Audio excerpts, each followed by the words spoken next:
Soil is called.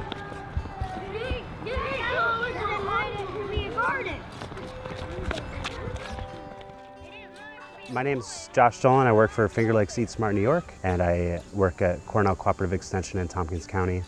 I cover an 11-county region of the Finger Lakes. I do a lot of garden-based programming, garden-based education with youth, garden development for community and school gardens, a lot of organizing within communities to strategize and then plan and execute garden plans, and then linking those gardens with nutrition educators.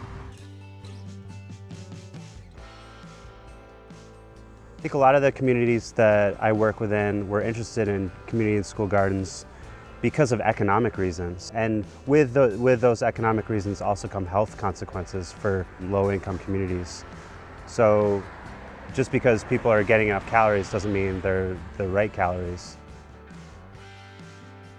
Community gardens and school gardens have been really instrumental in addressing food security issues and also educating folks about the value of eating fresh fruits and vegetables.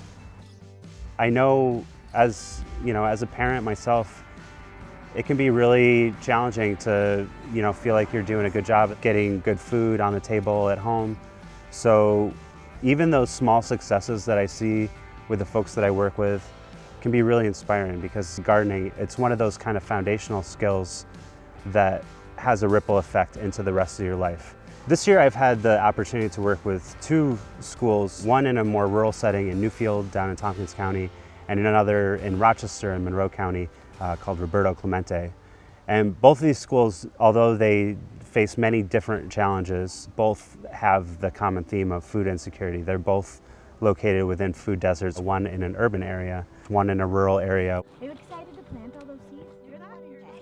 My name is Michelle Mentor, and I work at Newfield as the wellness coordinator for the Healthy Living Committee. When you want to buy food in Newfield, you basically can choose from a convenience store that offers pizza or a different convenience store that offers gas and pizza. The other thing that's happening in Newfield, we don't have backyard gardens anymore. Most of the people who are living in Newfield commute to work, come home, aren't earning that much money, and don't have stuff that they can pull from their garden to add into the meal. So we're hoping to be raising up the next generation of gardeners.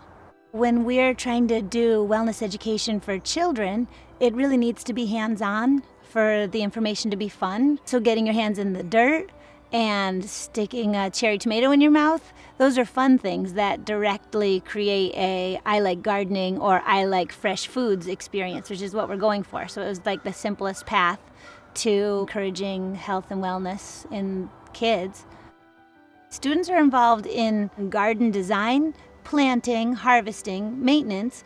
So yeah, they're kind of involved in every single aspect.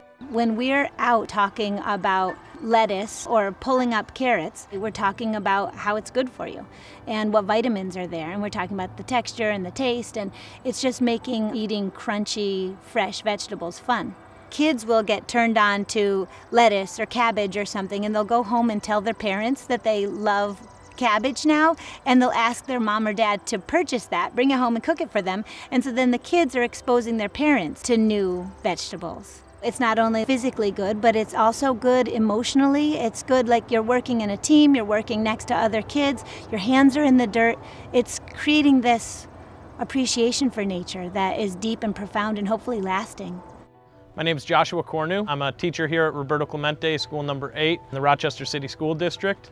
And my goal this year was to develop a school garden with our Garden Guru group as an opportunity for our students to really see where their food comes from, to learn about the growing process and learn about plant life in general. It provides a lot of scientific content. We've been able to experiment with different growing conditions, and we've also talked a lot about the microbiology of the soil and how good farmers actually grow good soil. And that good soil leads to good plants. We also learned about the microbiology of those microbes and how they can have a positive influence on our mood.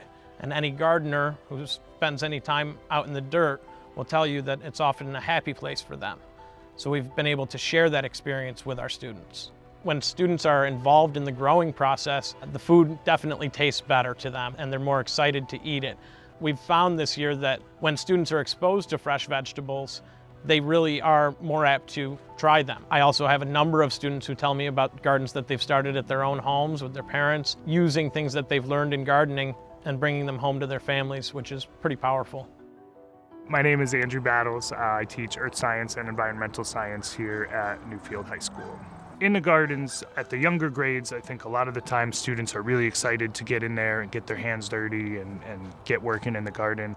And sometimes at the high school level, it's sort of a mixed bag. You have some kids that are really into getting into the garden and working, and other kids that are not really as into getting into the garden and working. But a lot of the time what I've seen is that those students that are working really well in the garden and like that kind of work, those kids end up getting really engaged in the content in the classroom, where, you know, they might see something on the news that we talked about in class, and they might bring that in and say, oh, I saw this on the news. And so they end up getting really more interested in environmental issues, I think, even if it doesn't translate to their grades all the time.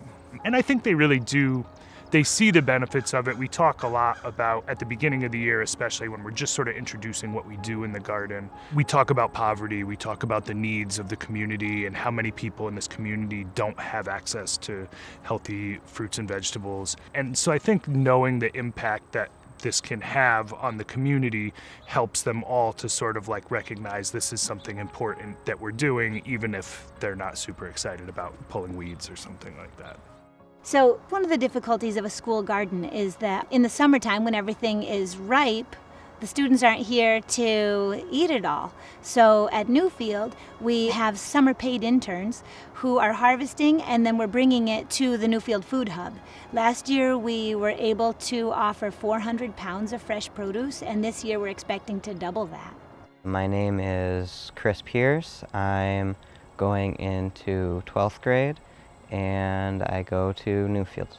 So the job I have is working in the garden project, which involves working in 3 gardens: the pool house garden, the schoolhouse garden, and the courtyard garden, of which we do a lot of harvesting and weeding, and most of that harvest goes to the food pantry.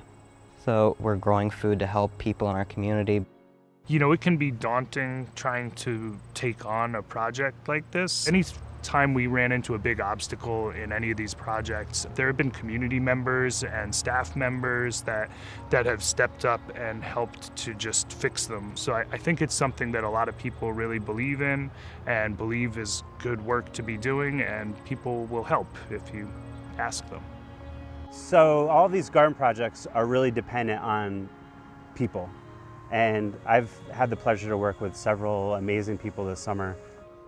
Finger Lakes Eat Smart New York is currently looking for our next round of gardens that we're going to be supporting. So we'll be adding between 10 and 15 new sites throughout our 11 county region, but especially focused on our 12 high needs communities.